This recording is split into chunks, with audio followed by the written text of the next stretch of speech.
I'm so delighted to introduce you to our speaker today. Paisley Rekdal is a very prolific author. She is a distinguished professor of English at the University of Utah. She is the former Utah Poet Laureate. She is the author of 6 books of poetry and quite a few works of nonfiction as well. That I think do a remarkable job of helping us think through some of the trickiest issues as we try to represent others in fiction or poetry or in the way that we think about memory. She is the incoming director of the American West Center at the University of Utah, and particularly relevant to her talk today. She is the recent author of a new book from 2021 called Appropriate or Appropriate, depending on how you'd like to start the conversation, a provocation. I would recommend that book to you, particularly if you are interested in the topic of today's lecture. The topic of today's lecture is In Praise of Inauthenticity, a Manifesto. Any talk that has the subtitle of a manifesto is sure to engage your attention. Professor Rekdal has won a wide range of awards, of literary awards, and we are so delighted to welcome her here to start our conversation this semester about how we engage with other cultures in ways that create a meaningful dialogue, that create learning and understanding, and that avoid harm to those with whom we engage. Please join me in welcoming Professor Rekdal.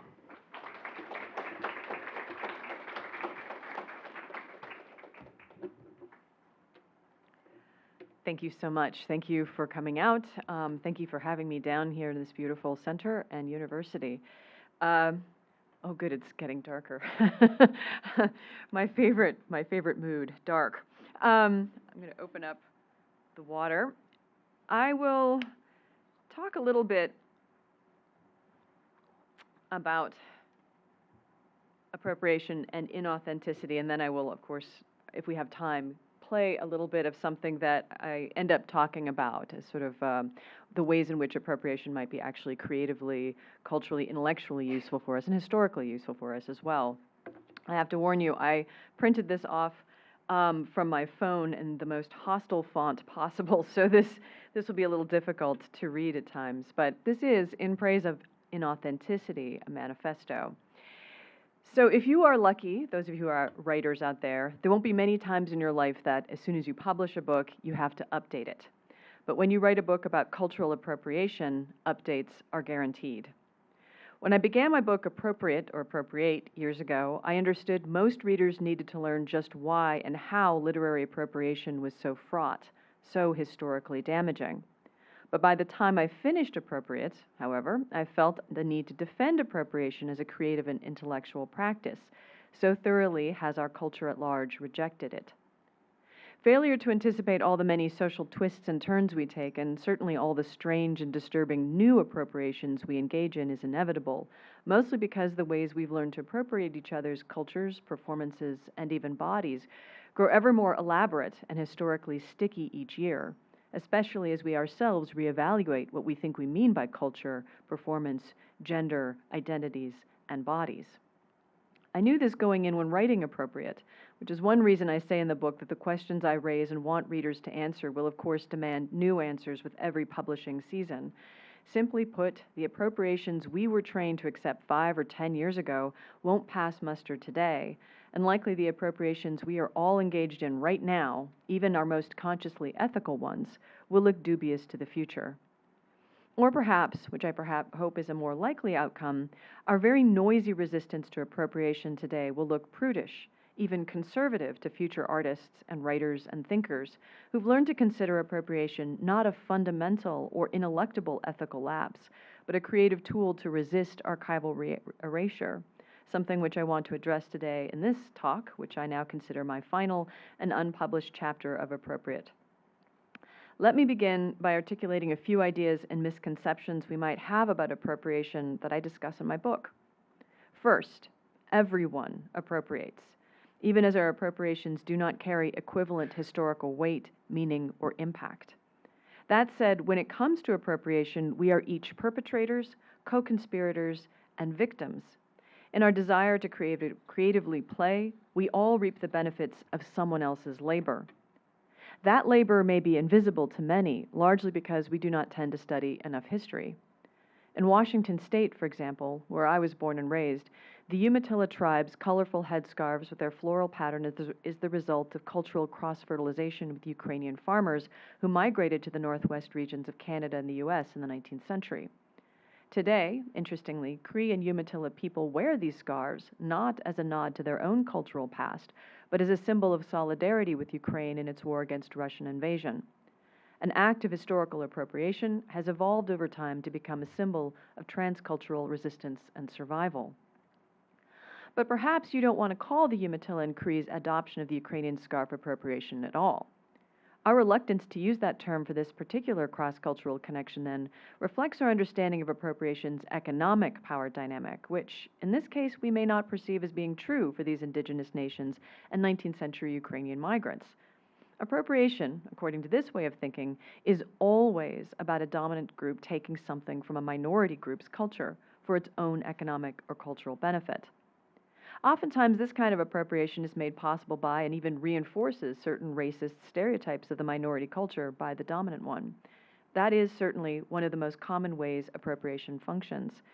But as I say in my own book, appropriation does not require that one culture hold negative perceptions of another, nor does it require that these appropriations perpetuate racist stereotypes. It is also not true that culturally equivalent groups, whatever that means, cannot appropriate each other, or that politically or historically less powerful groups or minority groups can't appropriate the majority. Appropriation is fluid and complex.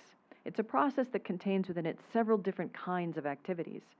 There are, as I say, motif appropriations, in which we take on the forms and tropes native to other literary cultures, such as Afrofuturism's use of West African myths and stories, or the transcultural use of the ghazal or pantoum or even sonnet form.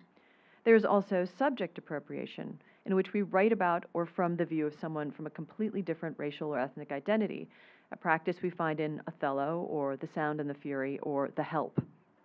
Also, there is adaptation, in which we alter or transform a work of art to suit a new period of time's cultural context, such as Margaret Atwood's contemporary rewriting of The Tempest.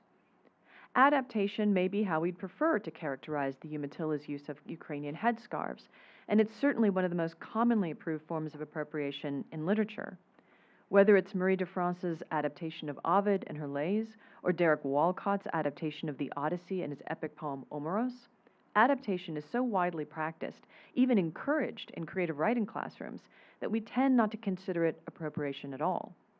And finally, there is cultural appropriation, or what I also call marketplace colonialism, which is when we, or our agents and editors, not only take or reproduce others' cultural products for our material or creative benefit, but because we have also elided certain stereotypical values, behaviors, and racial meanings with these products' creators.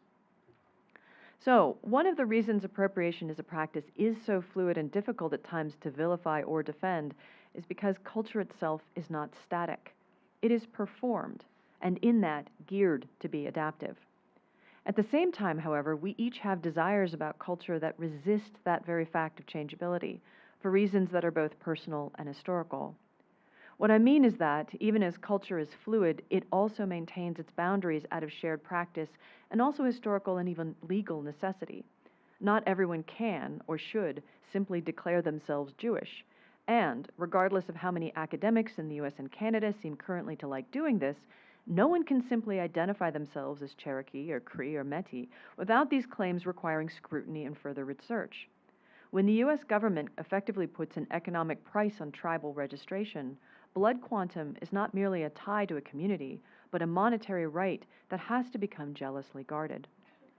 Like it or not, The desire for and fantasy of cultural authenticity, even as it remains constantly challenged from within the culture itself, remains a powerful force in the formation of our own identities. We can, of course, debate endlessly what authentic means for every possible self we imagine and never reach consensus. But for those outside the identity under question, there's little debate that some possibility of an authentic reality must exist. If it didn't, then what would be the point of separating ourselves into cultures to begin with? And of course, all this gets exponentially more complex once the question of race comes into the picture, since, as we must continually remind ourselves, race and culture are structurally different things that we have in conversation unusefully collapsed into one category of being, which is why we have internecine conversations and classes and book groups now about whether an Asian character in someone's story is really authentic or an Orientalist fabrication, whether a black character would really feel this way or listen to that kind of music, whether someone who is Latinx would actually be eating this kind of food, etc., etc., etc. I myself understand this pull of authenticity. I too want there to be some unbreakable, fundamental meaning for my own cultural identities outside of my biracial appearance, especially as I'm a third-generation mixed-race Chinese American whose language is English, whose spiritual practice is negligible, and whose idea of home cooking is anything I can find in a hot bar. The idea that my authentic culture is now merely the fact I have occasionally experienced racism at work and on the streets is a depressing, self-defeating way of articulating my identity. For this reason, too, I have clutched tightly to myself whatever scraps and signs I can of my family's Chineseness in order to bolster a positive, not a negative understanding of who I am and where I come from. But I also understand that part of this construction of my authenticity is speculative, a bit of personal and cultural projection that, if it does not and cannot replicate my grandparents' and great-grandparents' Chineseness, shadows their shadows. My mother suffered from this too, which I discovered while writing my first book of nonfiction, The Night My Mother Met Bruce Lee, in which I researched a beloved family tale my mother used to tell about how her father, my Gungung, got the family laundromat. According to my mother, Gungung had befriended a Japanese-American neighbor who, right before being shipped off to an incarceration camp during World War II, approached my grandfather with an offer. He would sell Gungung the laundromat for $1, he said, and Gungung could run it for as long as the businessman was in the camps, my grandfather keeping all the profits in the interim.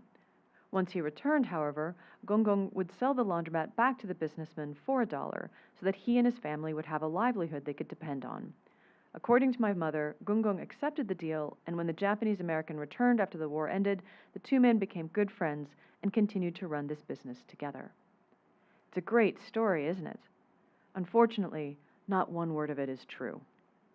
At least, not according to my grandmother, Popo, who, when I asked her to confirm details of the story for an essay in my book, laughed when she told me the whole thing was an invention. But whose?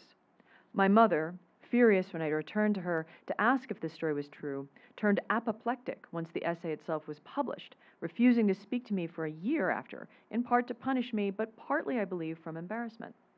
My uncles, when I approached them, said they'd either never heard of it or learned of it from an elder family friend in the community. No one knew or would admit anything definitive. And perhaps, I must confess this now, years after the fact to myself, my mother's story was true.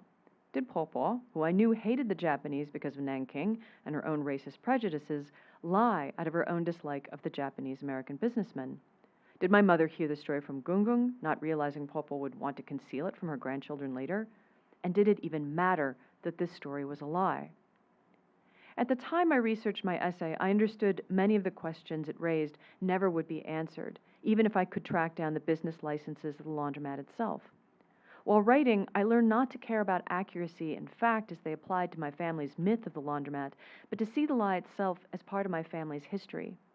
Even as it was fabricated, it revealed a more deeply held truth from my mother and uncles, in which the cultural meaning, if not authenticity, of being Chinese American was being forged for them, as they began to see themselves, unlike their parents, as hyphenated.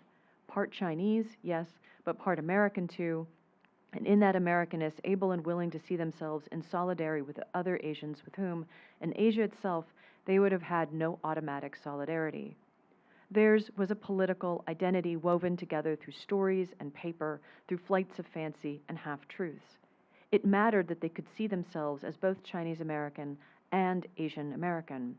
They needed an event, a narrative, to make that happen.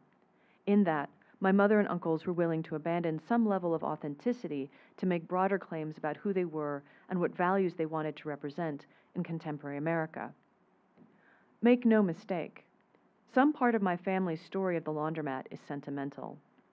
It's a Disneyfication of the actual and often contentious relationship the Chinese and Japanese Americans experienced with each other during World War II. And if for me, there's little danger in them telling themselves that falsehood to assuage or to solidify certain feelings they might have had about race and America at the time, I think it would be very dangerous for me now to treat that story as nothing but the truth. I think the view of America and themselves that this story represents is both laudable and laughable. In some ways, I see this story as an extension of the most authentic truth I've learned about my family, which is that we are a pack of liars. Whether it's lying to get family members into the country during the Chinese Exclusion Act, or lying to each other about who is married with whom, or lying to each other about our grudges and about not experiencing racism, which my grandmother did to me all the time, even when I saw her being the victim of it in front of my eyes, my family has been trained to be completely untrustworthy. Perhaps that's the most Chinese American thing about us, the awful tick that has not only allowed us to survive on these shores, but to flourish. And perhaps because I am a poet, thus inherently untrustworthy myself, I find that I, too, am less obsessed with the authentic, especially when it comes attached primarily to ideas of factual, not emotional truth. Again, let me be clear, I care about facts. I certainly care that my family's laundromat story is a lie. But I don't see the story itself as inherently inauthentic. And I also believe that it is our very preoccupation with authenticity, whether within or outside of our racial or ethnic communities, that becomes an intellectual dead end when it comes to talking about or making art, when it comes to understanding identity or appropriation itself.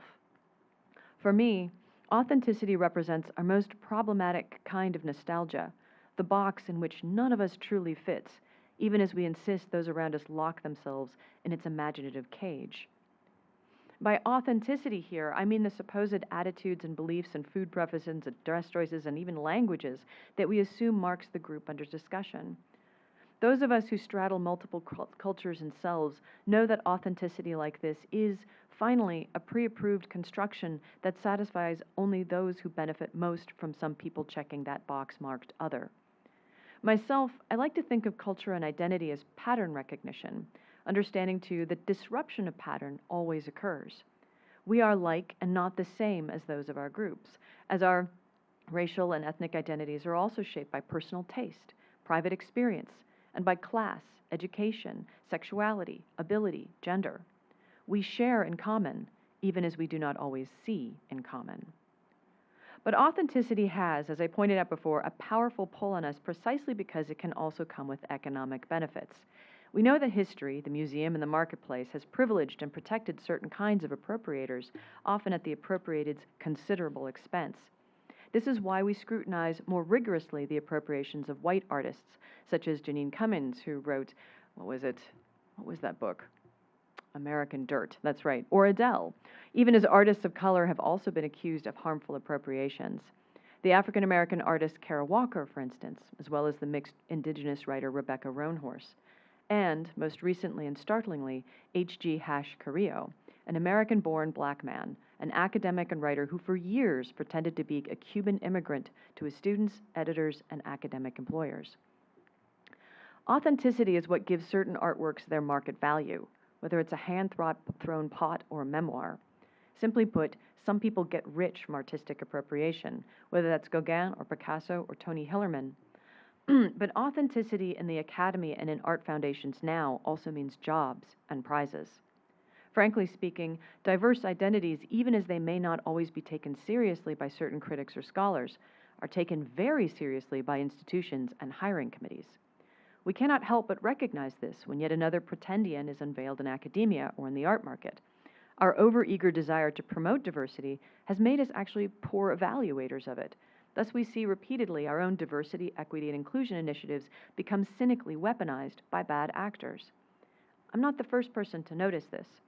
The writer Jason England wrote about this same problem in an October 2020 Chronicle of Higher Education essay about the white female historian and activist Jessica Krug, who, like Carrillo, pretended to be a different racial and ethnic identity, in her case, and in her words, a woman first of North African blackness, then U.S.-rooted blackness, then Caribbean-rooted Bronx blackness. Krug was a historian of Africa and the African diaspora. For years, she'd studied the history and culture of the very people she then went on to appropriate. But why? And why would her appropriative performance, one which Jason England himself watched on a YouTube video and found laughably fake, be so plausible to the academic institution that hired her? England's argument is two-pronged. First, institutions need more diverse representation to be attractive to students and donors seeking more diversity. Second, the only popular representations we've seen of such diversity is one of trauma and pain. Young writers and scholars, desperate for jobs and financial support in an ever more competitive market, know this. Thus, certain cultural appropriators, along with actual writers and scholars of color, have begun to pander to white audiences looking for exactly that performance. Essentially, when race is not only a form of social but actual economic capital in our universities, our institutions, our journals, our presses, how can we expect that some people wouldn't perform these identities and their stereotypes to benefit themselves and their work? And of course, now some actual people of color might find themselves quietly pushed into pursuing less ambitious or less ambiguous forms of creative and intellectual inquiry. England, an African-American scholar and writer himself, says, rather devastatingly, that he has never before seen so much mediocre scholarship around race be so wildly lauded, a knock-on effect, he argues, that is bound to happen in the racist and market-driven system that is academia and publishing. And if actual people of color are anxiously pushed into performing particular traumatic aspects of their lives for public consumption, why should we expect that certain white writers or academics, eager to take advantage of that system they see as privileging these very narratives, have any more hesitation about participating in and thus perpetuating the cycle? Again, I want to be clear. I believe we must do everything we can to preserve and promote diversity in our schools, our institutions, and our literary community. I'm a fan of affirmative action. I benefited from it myself. But like England, I can also admit that our very efforts on this behalf have occasionally led to some deeply depressing results. I too am uncomfortable with how we've collapsed the racial identity of the teacher or writer with the subject matter she presents, even as I too believe it is best for, say, an Asian American teacher to helm the Asian American Literature Seminar, especially in institutions that are predominantly white. I believe it is important for all of us to tell the full range and complexity of our stories. At the same time, I believe the push for diverse books has created a strange flattening effect on contemporary aesthetics that match socially mediated values. In large part, the demand for diverse books has not resulted in a flourishing of innovative forms and storylines and ideas, but in a glut of memoirs and autofictional explorations of transgenerational racial and sexual trauma. Of course, who am I to complain about this, as I've written not two, but 3 whole books about just these kinds of subjects myself. So perhaps the fact I'm noticing this trend is not because the market is glutted with such stories, but because they represent my competition. But still, I recently judged 2 major literary prizes and was struck by the repetitiveness of, if not the books and themes of themselves, certainly the language of their book jackets. Trauma, pain, joy as a method of combating racism, the legacy of settler colonialism. These are the phrases I saw repeated over and over and over on nearly 300 books. The problem is not that these subject matters exist and must be told. The problem is that it feels increasingly like that's all the big-ticket publishing world can talk about when it comes to BIPOC-authored work. So, what is appropriation to do with any of this? If we have absorbed one of the most enduring truths about appropriation, it is that our identities have value. This is why, as I've said, we've managed to turn both diversity initiatives and the myth of authenticity itself into marketable products, a job, a publishing contract, a teaching position, even social currency on the internet. Authenticity is now jealously guarded as a commodity because it's one of the most powerful assurances to white editors and hiring committees that they have made progressive choices in selecting us and our work for reward. This is why I think so many artists and writers have intellectually started to turn inwards and to police those that threaten to cross culturally and historically designated lines. Our greatest value lies not in the investigation of others, but in the revelation of the self. Our marketing presence depends on being seen as authentic in our public performances, and whether our critics come from the left or the right, they seem to universally agree that this authenticity, however simplistic or false or socially pre-approved, must be preserved so that it can continue to be traded and bought and displayed. To degrade or to dismantle our stories of cultural authenticity is to lose some social profit and control. But that form of profit has, as I've said before, been cynically abused. I would also argue that it has not benefited writers of color as a whole, since our aesthetic possibilities have remained narrow in the New York publishing world and grow ever more narrow when publishing houses turn into conglomerates or downsize. Instead, our pursuit of such authenticity has privileged a few notable players in the marketplace, leaving the experimental writers, the oddball poets, the low sellers, and the contrarians in the BIPOC world largely out in the cold of independent publishing. Perhaps this can be resolved somewhat through literary prizes, but a recent study by the poets and scholars Juliana Spar and Stephanie Young reveals that most of the literary prizes won by BIPOC authors go to those who've graduated from elite institutions. Has our obsession with authenticity and diversity truly helped us? Or has it merely changed the faces at the top of the food chain, ensuring that BIPOC faculty will die chairing university anti-racism committees and the same book jacket covers proliferate, even as universities struggle to graduate large numbers of BIPOC first-gen students, and a new plethora of literary prizes only means that, actually, more white people overall win them. The bodies in the classroom and on the committees may be different, but the institutional and aesthetic values we represent, by choice or by peer pressure, remain the same. Again, how does appropriation help? I argue that appropriation might be one way of disrupting this fetishistic authenticity economy, whose financial and cultural rewards mean that there will always be an enticement to give the market what it wants, even to the point of trying to inhabit and even own the stories and identities of minoritized individuals. If we remind ourselves, on the page at least, that authentic identities are finally performances, perhaps we will be less inclined to seek out and reward such performances in our institutions, or at least we might be better equipped to sniff out the bad performances we inevitably encounter. If we relax some of our attitudes about who might create what and why, and instead to treat each appropriative work as its own ecosystem to explore, if we begin to read appropriative work more carefully, even more generously, we might find that we allow more BIPOC writers, too, the opportunity to disrupt and experiment. Simply put, if we start to find more value in the consciously inauthentic, we might find that the premium we put on authenticity overall loses some of its luster. That said, the economy of authenticity will always persist, and I believe it should. There's a difference between the problems of diversity in the classroom or publishing house and aesthetic diversity as it might flourish on the page. In practical terms, it matters that, in a publishing industry where still 90% of the books published each year are authored by white authors, that we care about the diversity of our authors, our editors, our publicists.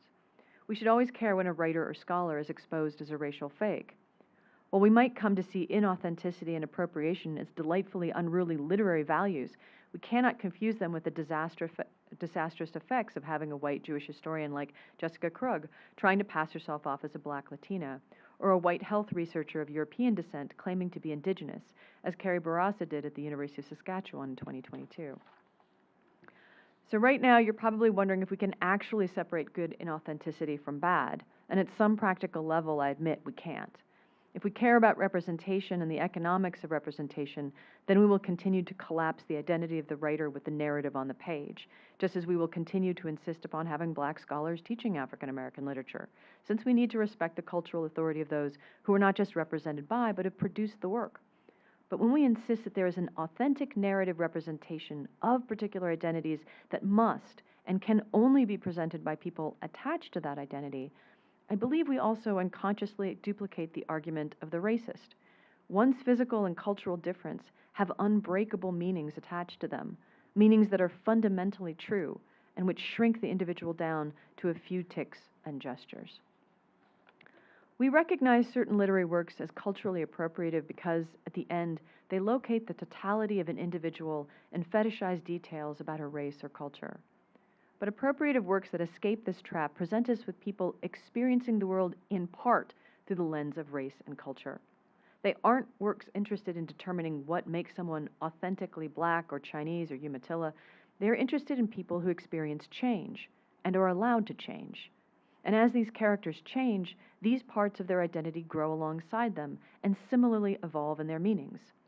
The headscarf is a mark of trade. The headscarf is a mark of solidarity. In these works of what I call cultural approximation, characters and symbols don't contract, they expand. It's not writing for fact, but truth. Literature and the arts can never solve the problems of racism, sadly, and certainly never heal the institutional rifts some of our DEI initiatives have opened. The playfulness of literature is not a social panacea, but an imaginative respite. Literature is the place we try out ideas, possibly expand them in real life. But if our experiments in narrative inauthenticity do not erase the worst aspects of our economy of authenticity, that does not negate the power and pleasure of allowing more and wilder stories to flourish. For if we can begin to see ourselves as writing alongside of, not inhabiting or sentimentally empathizing with the conditions of those different than ourselves, simply to spectate on this difference, we begin to recognize the polyvocality of history and allow ourselves to reproduce that particular and perhaps most authentic fact of being human. We are, if not the same, more similarly constructed than perhaps we imagine ourselves to be by class, by desire, by ideas of whiteness and non-whiteness, by climate, by migration, by sexuality, and by ability. Subject appropriation, documentary poetics, collage, the sampling of voices in our music and in our art, all these become important textual tools for the artist to disrupt that singular and restricted narrative which marks our idea of the authentic. For in our limited understanding of truth, we assume it must be represented by an individual who becomes a singular symbol for her culture at large, a mark of literature's universal principle itself, as if one person could ever stand in for an entire culture's complexity. But for me, that complexity is best approximated through multiplicity, through textual layering and fragmentation, a kind of mongrel poetics that insists not on cathartic progressive resolution, but disagreement, on spiral and return. So long as we look at appropriation as solely a negative act, we will also implicitly hamper the creative production of those who have, historically, been on the losing end of appropriation. Trust me, those who are thoughtless or cynically self-interested in their appropriations will continue to be so.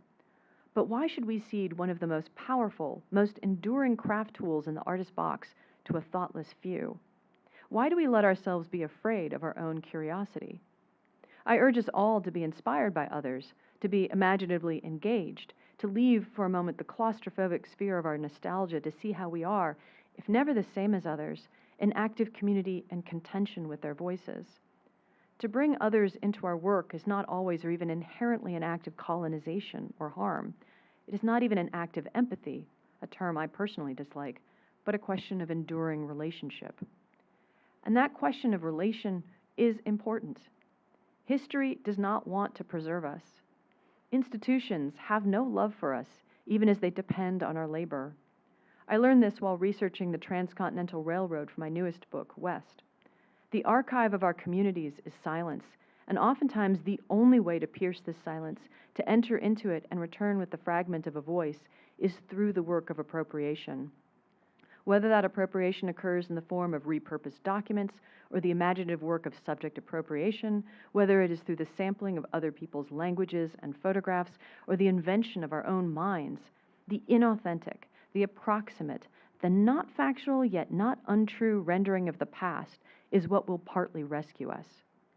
If appropriation itself is a creative process that can be seen as imaginatively transgressive but not necessarily morally so, what kinds of exercises might we explore that can teach us to appropriate well? In turn, what kind of voices will we let ourselves hear and, by doing so, help others preserve from the archive and for history? If we treat appropriation not as an act of singular taking but of communal speaking, if we imagine these voices not as subjects of our imagination but co-creators, even co-writers, as Cristina Rivera-Garza argues in her essay, Disappropriation, Writing with and for the Dead, might we forgive our curiosity enough to let it flourish? Can we abandon our search for racial representation for actual diversity, which means not uniformity, but also division and contest? We have to grant ourselves the creative agency to believe that appropriation might be a new way of asking what relationships we have and should have with each other, with the past, and with our ideas for the future. If literature is an expanding conversation, can we really pretend not to have heard certain voices? Or worse, can we afford to ignore them? As we grow increasingly aware of our profound connection to each other across the planet, shouldn't we expand, not shrink, the ethical dimensions of our writing? This is not to say that literature should be moral or moralizing, only that one of literature's effects for me is in revealing the myriad values we actively hold or have held. It is, as I said before, the place where we test out all possibilities. So test them out. I invite you. It's a long life you'll have as thinkers, citizens, and as writers. I challenge you to see how many more selves, how many more histories you have to uncover. And I'll stop there.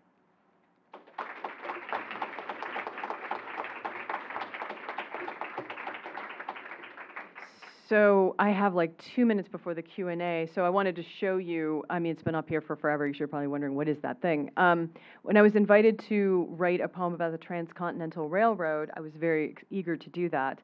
But what I wanted to do was to think about the history and the cultural impact of the Transcontinental Railroad through the Chinese Exclusion Act. What you're looking at on the screen is a Chinese poem that I did not write. It was carved into the walls of Angel Island Immigration Station, where Chinese migrants were detained sometimes up to almost 2 years during the Chinese Exclusion Act, which was passed into law 13 years after the Transcontinental was completed, and it lasted until basically 1943, and it was an act that had significant impact on my family and in pretty much all of the Chinese American families on the West Coast. This poem elegizes a fellow detainee who committed suicide in Angel Island. What I do is every single Chinese character opens up into a different story of the railroad. Every single poem is an act of appropriation, whether it's subject appropriation, me imagining a worker, or using documentary appropriation. And some are videos and some are documents. So normally I would be the one choosing and picking, but in this case, take it away, person in the back. Choose whatever you'd like. Okay, so this is a poem that translates to antiquity, and it's, again, not a single word of this is mine.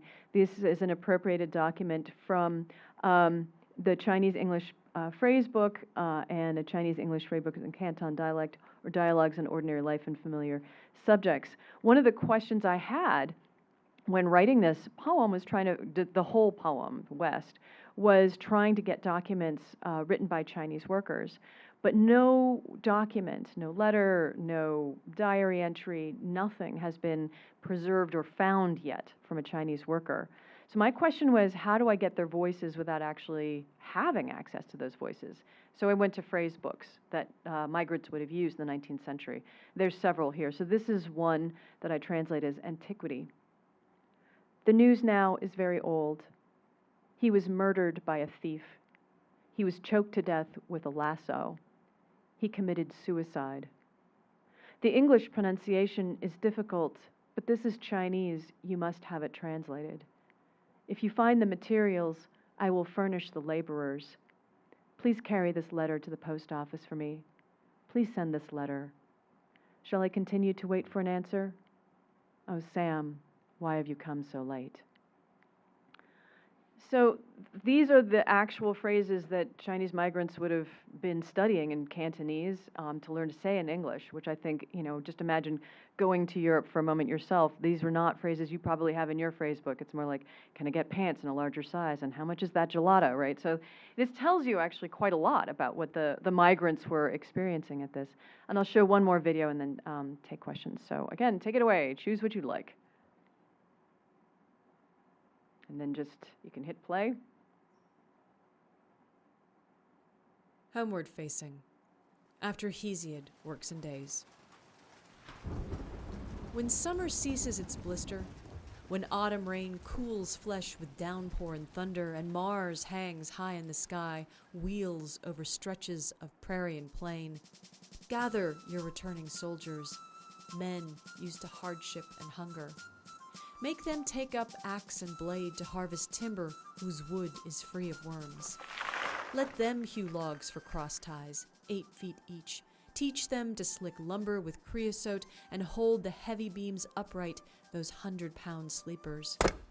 And when the spiker comes with his ash-handled maul, tell them, look awake. Many have split arms and legs open in the wide swings of his windmilling blows. An experienced man needs only 3 strikes, but mile after mile nicks metal heads, splits handles, and wears down arms and backs and eyes. Young men are best at the work, but they can't stay the course. They care more for riches than reputation and cannot comprehend the limit of their lives. It comes down to men who tend all dangers with care. Men who've bled know the value of peace, even if they find it only in the smoke and cries of what still sounds to them like war. They do not revel in domestic delights, these warriors for whom home is gone to memory.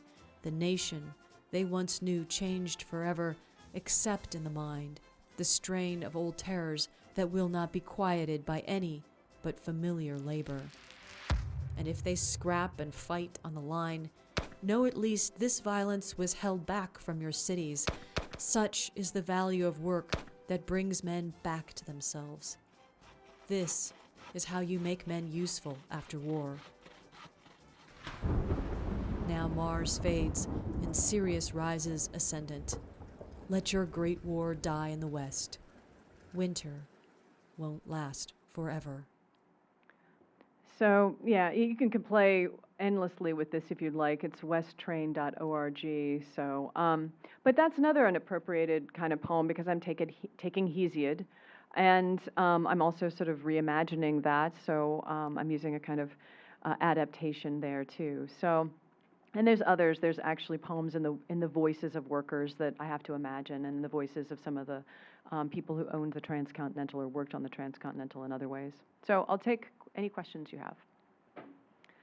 I should also say I know appropriation, and when we talk about race and appropriation, this is something that everyone has questions about, but they're also freaked out about talking about it for obvious reasons. So, I mean, I would also like to say, as we're thinking through this, you know, like we should understand that everyone's asking in this sort of the best spirit, which is like, you know, rather than the worst spirit. So there really are lots of good questions that you can have at any level about appropriation. I'm happy to talk about any and all of them. So, yes.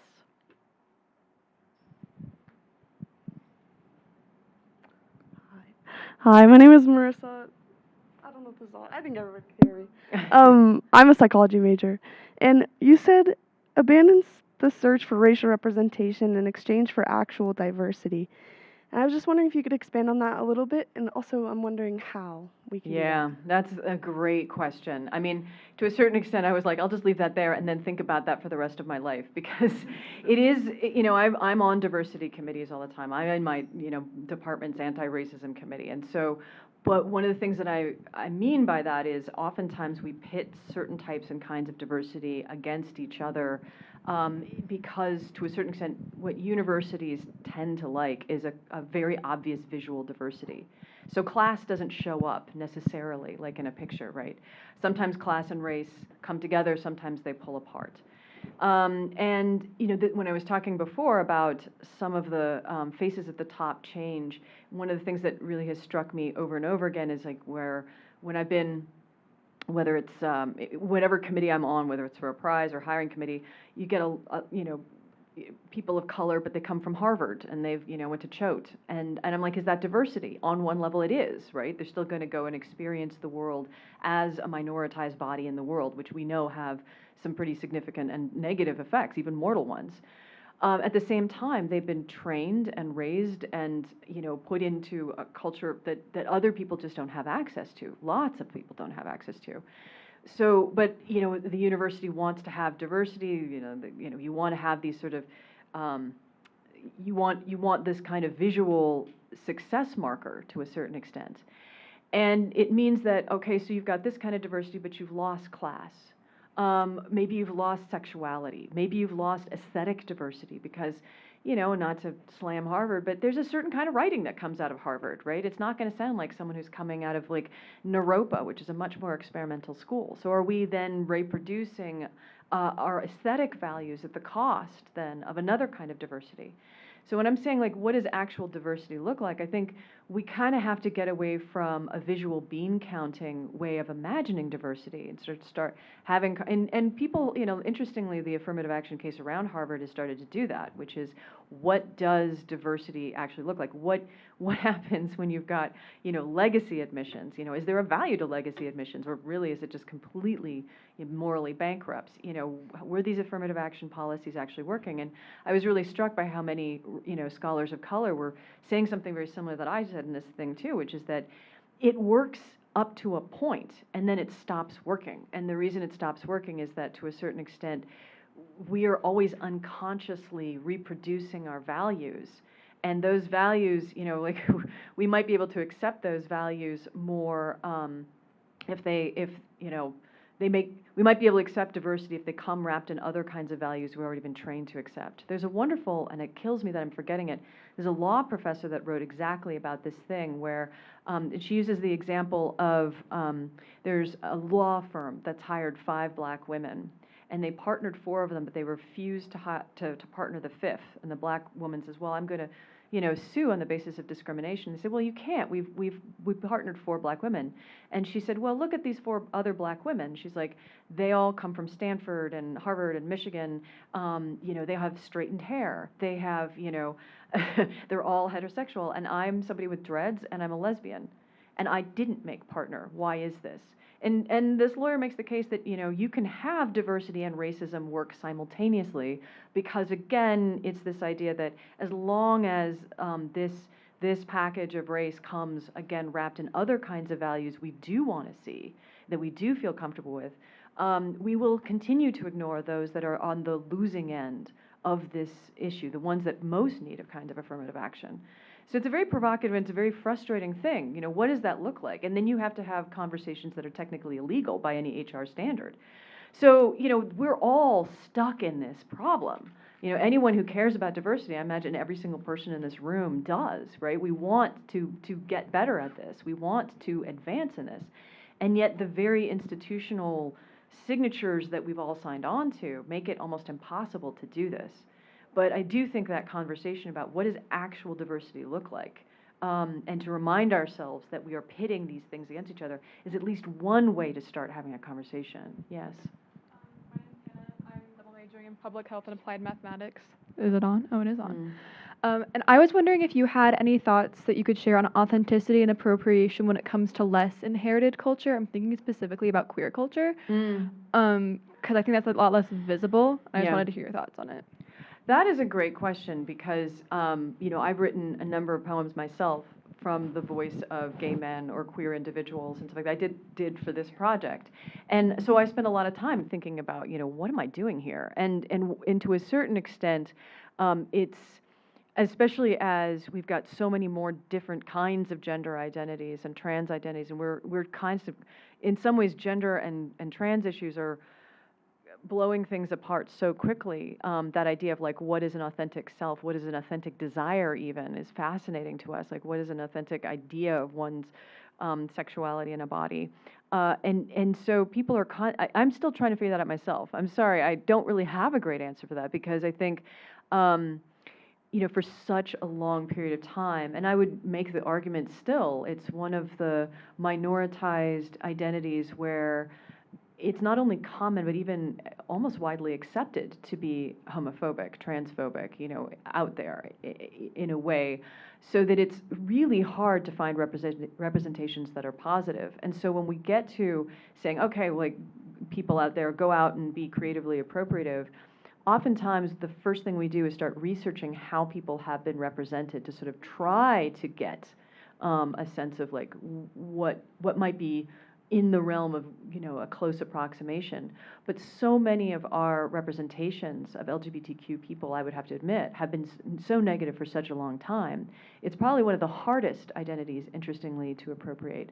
I think because you're going to have to, do a lot of close reading of people who are of that identity to sort of see, and that scholarship is changing like by the minute, it feels like. I went down a kind of rabbit hole on trans scholarship around medieval literature, and I was like, this is amazing how fast our ideas of gender and sexuality have changed.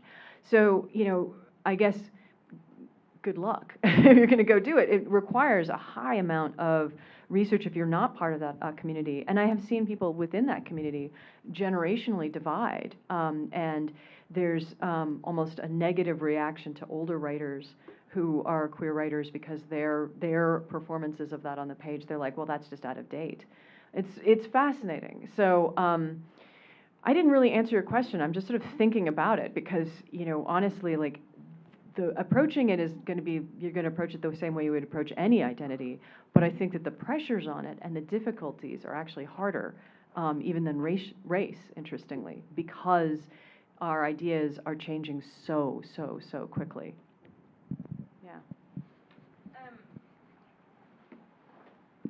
My name is Janaea. I'm getting my MFA here in fiction, and I was just wondering how do we open our eyes to different kinds of diversity, and then also what are like best practices that you found in research? So I write a lot of science fiction, and when I imagine the future, like I want to imagine a better future, but I want to do it. I don't know. I just don't want to fall into stereotypes, and I want to be aware of other kinds of diversity. But I've lived in Utah my whole life, right? And so I need to get out there. Anyway, so just what are like best practices you found, and what are ways to kind of be more exposed to diversity? So I feel really gross saying this, but if you read the back of Appropriate, it actually has like a whole list of questions that would be maybe helpful to develop best practices because, you're also right to point out this issue of genre, right? We have a different. What I find interesting is the ways in which we approach science fiction is often through the social realism kind of argument, and there's a reason why, because sci-fi is usually there because it's mirroring us back to ourselves, right? So best practices have to consider a lot of things, not just around genre, but around essentially like how much reading have you already been doing, in the various fields that you are trying to represent.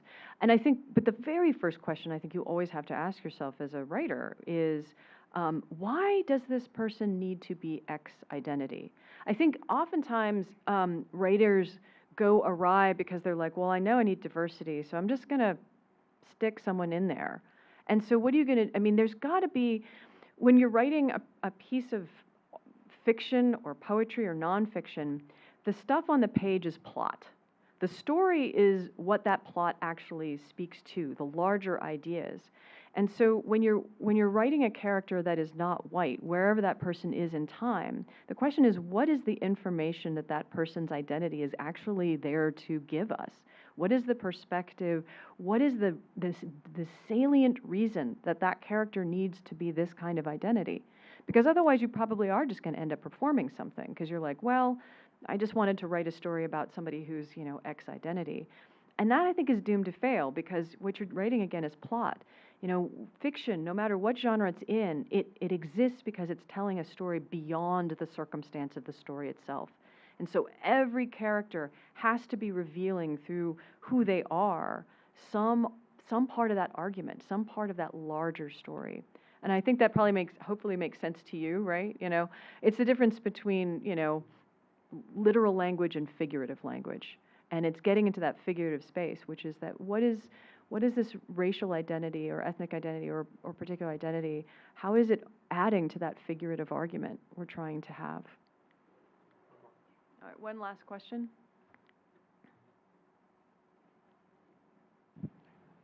Yeah. Thank you.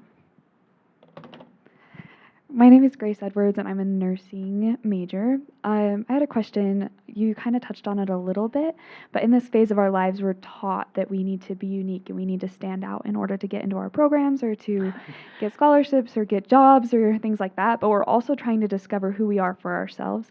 And how can we do that without like appropriating or trying to take someone else's culture or be someone that we're not while we're trying to like discover who we are? If I'm understanding the question right, it is that oftentimes we discover who we are because we come in contact with people from other cultures, right? And we try on, to a certain extent, other kinds of identities as we go along. And sometimes those identities we realize maybe not really who we are. I think if you're writing, one of those like statements of purpose to get into a program, is that what we're also talking about too a little bit, or no? I think a lot of us here are similar in a lot of ways. And so when we are trying to stand out and stuff, sometimes we may, people may stretch it, or we're just trying to really figure out like who we are and what we stand for. Oh, I see, okay. So it's in not an about- environment yeah. where everyone is so similar, but we're Yeah. also trying to stand out, how can we ensure that we're not? You can't ensure it. And I think, because it's sort of like what I said before, when we're always kind of coming to ourselves through other people. And that's not necessarily a bad thing. It does mean that we're all going to make mistakes, if that makes sense, right? And I think you're not going to ever have a flawless life when it comes to forging your own identity. And I don't think you should. I think you're going to try on some things and you'll realize later on maybe that was a mistake. But being able to come clean about that to yourself and maybe even to other people when required, that takes real guts. And I don't actually think it's a terrible thing to live in other countries and maybe, try to adopt some of their ways and see if that fits for you. Because the reality is, we start to assemble a self over our life. And I think it would be almost sadder to go and meet other people and be with other people and take nothing away. I think, with the understanding that at some point you're going to become more and more aware of the values that you hold and the things that you want to be, being young and being influenced and trying on other selves, knowing, and the fact that you're even asking this question means that you're probably aware of maybe what those lines would be for you and what they've certainly been for other people. So you're going to be trying to avoid those lines, but I don't think you should beat yourself up about it if you realize that maybe you have crossed a line at one point, because I do think that is, in fact, how we start to learn what we want to be and who we want to be and how we want to be in the world. So again, it's not really an answer. It's sort of like, good luck. You're going to do it anyway. But being conscious of it, at least, and conscious that other people are doing the same thing with you, right? I think that's another point I want to leave us with, is that oftentimes we think of appropriation as a top-down kind of thing. Someone who is powerful does this to someone who is not powerful. But I think power is a lot more fluid than we imagine it to be. And I think that sometimes in our ideas of where power resides, we take away the agency of people who have a lot of power. People are always appropriating. We are always appropriating each other. And it's a fluid conversation in that sort of way. So if you feel like you've crossed a line, trust me, everyone is. So. Thank you. One more round of applause.